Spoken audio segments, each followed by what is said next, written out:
네, 자 코로나 전국 그리고 북한의 우리 국민 사살 국면에서도 이 추미애 법무부 장관을 둘러싼 논란은 계속되고 있습니다. 아들의 군복무 시절 휴가 특혜 의혹에다 이 본인의 정치자금법 위반 논란까지 겹쳤죠. 그러다 보니 야당에서는 이 공정과 정의를 지켜야 하는 법무부 장관으로서 자격이 없다며 연일 사퇴를 압박하고 있습니다. 반면에 추미애 장관은 검찰 개혁을 끝까지 완수하겠다는 입장을 고수하고 있는데요. 자, 먼저 이 질문부터 드려보도록 하죠. 이 추미애 장관은 여전히 검찰 개혁의 적임자라고 보십니까? 아니면 물러나는 게 맞다고 보십니까? 첫 질문은 돌아가면서 발언게 드릴 텐데요. 백혜련 의원부터 말씀해 주시죠. 네, 무엇이든지 개혁이 성공하기 위해서는 추진력, 그리고 방향성, 그리고 어떤 국민의 여론 이런 것들이 담보가 되어야 한다고 생각합니다. 그런데 지금 사법개혁, 검찰개혁에 대한 국민들의 여론은 정말 뜨겁죠. 정말 이 추미애 장관에 대한 이런 공세가 일어나고 있지만 그럼에도 불구하고 국민들 대다수가 검찰을 개혁해야 한다는 것에 동의하고 있습니다. 그러니까 그 부분은 말할 필요가 없고요. 결국 이제 중요한 것은 방향성과 추진력의 문제인데요. 이게 방향성은 우리가 이 검찰 개혁의 가장 큰 줄거리는 수사와 기소의 분리, 그리고 검찰의 중립성과 독립성 이 두 부분이었던 것 같아요. 그런데 공수처를 출범시킴으로써 어떤 검찰의 중립성과 독립성 부분 관해서는 큰 개혁이 이루어지게 되어 있고요. 결국은 정말 그동안에 수사권을 독점하고 있던 검찰의 권한을 줄이기 위해서 수사와 기소의 분리라는 이 큰 줄거리를 가지고 나가야 되는데 그것과 관련해서 추미애 장관은 수차례에 걸쳐서 수사와 기소가 분리해야 된다는 입장을 밝혔습니다. 그리고 지금의 그 개혁 방향의 법무부의 탈검찰화라든지 여러 가지 개혁 방안들이 수사와 기소와 분리라는 큰 줄거리를 향해서 가고 있다고 생각합니다. 그리고 그 추미애 장관이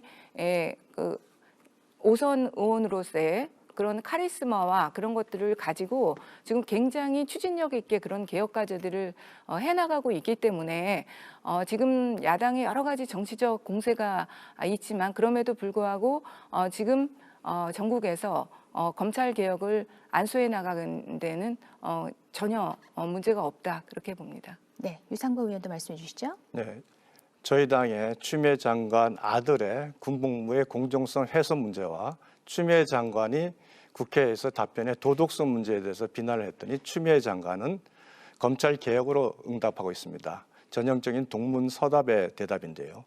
추미애 장관 아들의 경우 23일의 휴가를 갔습니다. 그러나 병원에서 3일 수술받고 입원하고 하루 치료를 받았습니다.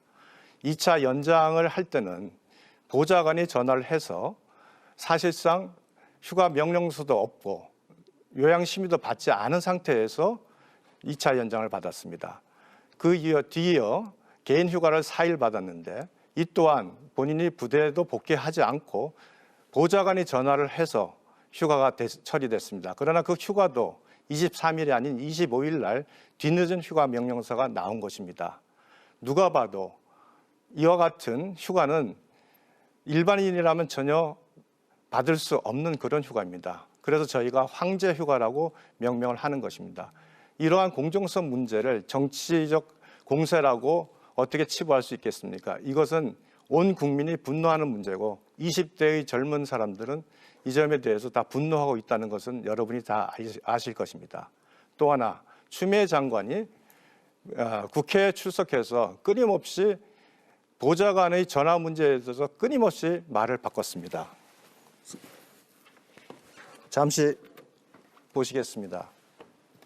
보시다시피 추미애 장관이 질문이 나올 때마다 그 보좌관의 관여 부분에 대해서 이와 같이 아주 조금씩 그러나 내용이 분명하게 바뀌고 있습니다.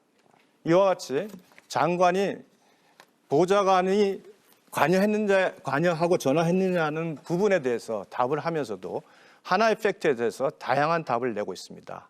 즉 이것은 도덕성에 있어서 아주 치명적인 부분입니다. 도덕성의 판단 기준은 정직입니다. 추 장관은 정직하지 못했습니다.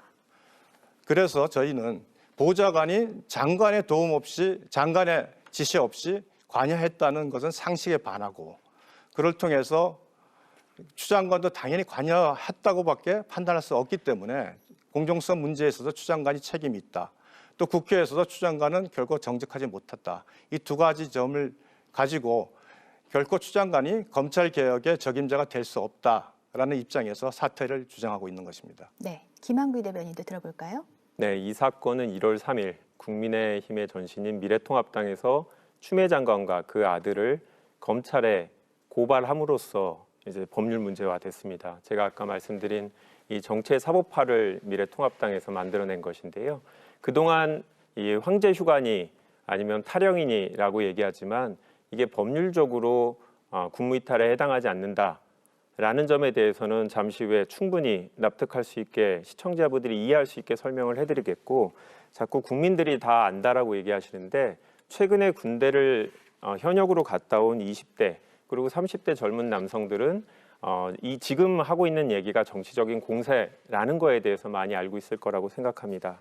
이렇게 비단 우리나라에서 국무위원들이 상당히 많은데 법무부 장관에 대해서만 이렇게 공격이 지속적으로 이루어진 부분에 대해서는 분명히 우리 정부가 그리고 우리 법무부 장관들이 추구하고자 했던 검찰 개혁에 대한 저항 세력들이 분명히 있는 게 아닌가 생각을 합니다.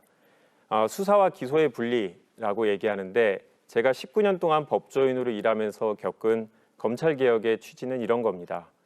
불합리한 검찰 수사로 인해서 국민이 피해받지 말아야 됩니다. 첫 번째, 특정 사건에 대해서 정치적인 의도와 다른 의도를 갖고 수사권을 집중 투입해서 수사하는 방법, 그리고 검찰이 스스로 인지한 사건에 대해서는 불합리한 판단을 하고 무리한 기소를 할 수 있는 문제, 그리고 검찰 내부의 비위 사실에 대해서는 다른 기준을 갖고 수사를 하는 문제, 이러한 문제들에 대해서는 국민들이 많은 공감대를 갖고 계실 것이라고 생각합니다. 검찰개혁, 검찰이 스스로 하면 좋습니다. 하지만 스스로 할 수 없기에 법을 잘 알고 검찰과 또 그리고 외부에서의 개혁에 대한 저항에 대해서 강력하게 항거할 수 있는 그런 굳건한 의지를 가질 수 있는 사람이 필요합니다. 추미애 장관, 지금 이런 정치적 공세가 있음에도 불구하고 이걸 이겨내고 본인에게 주어진 과제, 검찰 개혁을 스스로 이행하고 완수하는 것이 장관으로서 또 정치인으로서 소명이라고 생각합니다. 네, 천하람 위원 얘기도 들어보겠습니다. 네, 우선 아까 백혜련 의원님 말씀하신 것처럼 검찰 개혁에 대해서 민주당 안에서는 대부분의 분들이 방향성, 수사 기소의 분리라는 부분들에 대해서 많이 공감하고 계신 것 같습니다. 그런데 저는 그래서 이 지점에서 오히려 여쭤보고 싶은 것은 과연 꼭 추미애 장관을 고집해야 되는 이유가 있느냐. 왜냐하면 어떤 메시지가 국민들께 효율적으로 전달되기 위해서는 메시지도 중요하지만 사실 메신저도 굉장히 중요하거든요. 지금 국민들께서는 꽤 많은 수의 국민들은 추미애 장관이 어떻게 보면 검찰 개혁이라는 것을 본인의 그런 치부를 가리기 위한 방패막이로 쓰는 것이 아닌가라는 의구심을 가지고 있습니다. 특히나 또 그 아드님 문제로 지금 수사를 받고 있는 상황에서 법무부 장관으로서의 직무를 제대로 수행할 수 있을 것인가 하는 의구심도 물론 있을 거고요. 더 나아가서 이번에 그 추 장관님께서 국회에 나오셔서 답변을 하시는 태도를 보면서 이렇게 국민의 대표인 국회의원들한테 대해서도 어찌 보면 좀 이렇게 고압적인 자세를 보이시고 묵묵부답을 하시고 동문서답을 하시고 이런 것들을 볼 때 과연 이 추미애 장관께서 추구하시는 검찰 개혁이라는 것이 이게 어떻게 보면 본인을 위한 또는 민주당을 위한 검찰 개혁인가, 아니면 국민 전체를 위한 검찰 개혁을 소통할 의지가 있으신가라는 부분을 저는 꼭 생각해 주셨으면 좋겠다고 생각하고요. 더 나아가서 요즘 협치가 어떻게 보면 그 원내의 큰 화두 중에 하나입니다. 그런데 솔직히 말씀드리자면 국민의힘 의원들의 아마 절대 다수는 추 장관님에 대한 신뢰관계가 꽤 많이 무너져 있는 상황일 겁니다. 이런 상황에서 추 장관님으로 계속적으로 가게 된다고 하면 오히려 사법개혁이라든지 검찰개혁이라든지 여러 가지 법무부 장관이 추진해 나가야 되는 아젠다를 또 일방통행식으로 밀어붙이기식으로밖에 갈 수 없고, 오히려 그렇게 되면 국민들로부터 외면받는 그냥 개혁을 위한 개혁만을 하게 되는 결과가 초래될 수도 있다. 그런 면에서 저는 오히려 검찰개혁을 제대로 하기 위해서라도 저는 추 장관님의 교체가 반드시 필요하다. 그런 의견입니다. 이제 자연스럽게 이제 이야기가 추미애 장관 이야기로 들어가는데요. 일단 추미애 장관이 검찰 개혁을 방패막이로 쓰고 있다, 이건 동의할 수가 없는 것이, 추미애 장관이 되기 전부터 당대표 시절부터 국회의원 내내 검찰 개혁에 대해서 계속 얘기를 했습니다. 오히려 이거는 어떤 상황이냐면요, 검찰 개혁을 계속 하고자 했던 추미애 장관에게 어떻게 보면 너무나 큰 정치적 공세를 하고 있는 그런 상황으로 봐야 될 것 같거든요. 지금 저도 추미애 장관에 대한 의혹 제기가 막 났을 때 이거 정말 큰일 난 거 아닌가, 사실 이거 진짜 문제 있는 거 아니야? 이런 생각을 했던 적이 있습니다. 그런데 지금 밝혀지는 사실들은 보면요, 굉장히 잘못된 여러 가지 부풀려진 사실들이 너무 많다는 것이 드러나고 있어요. 먼저 이 사건이 일어났을 때 당직사병이 크게 폭발하게 된 원인은 당직사병이 예부에 있는 상급 육본 마크를 단 사람이 와가지고 이게 휴가가 인정됐다, 이렇게 해서 외압이 있었던 것처럼 마치 되면서 이게 굉장히 폭발력을 가지게 됐습니다. 그런데 지금 드러나는 사실은 그 6번 마크를 달았다는 대의는 그 카투샤 부대의 지원 반장, 정상적인 그 휴가를 승인할 수 있는 루트에 있는 사람으로 거의 밝혀지고 있습니다. 그리고 또 국민들이 굉장히 분노했던 것이, 이 추미애 장관 아들만 엄청난 휴가를 쓴 것으로 50 며칠, 그러니까 다른 일반 장병들은 그런 휴가를 쓰지 못하고 이 추미애 장관 아들만 이런 엄청난 휴가를 쓴 것 같으니까 항제 휴가 특혜 엄청 받은 거 아닌가, 이런 생각들을 많이 했었거든요. 그런데 국방부에서 지금 나온 자료를 보면요, 2018년 기준 평균 휴가 일수가 육군 평균 휴가 일수 52.8일입니다. 병가는 당연히 제외하고요. 추미애 장관 아들 휴가 일수는 병가 제외하고 39일입니다. 병가 포함 57일이요. 이 객관적인 이 수치를 가지고 이게 과연 추미애 장관이 휴가에서 특혜를 받았다고 할 수 있는지 저는 국민 여러분들께서 판단해 주시기 바랍니다. 그리고 또 이제 계속 진행되는 와중에 기록이 없어졌다고 해서 난리가 났어요. 병가 기록이 없다. 그래서 이거 모종의 외압에 의해서 된 휴가 아니냐, 이거 가지고 굉장히 난리가 났는데, 결국 그래서 국방부에서 전수조사했습니다.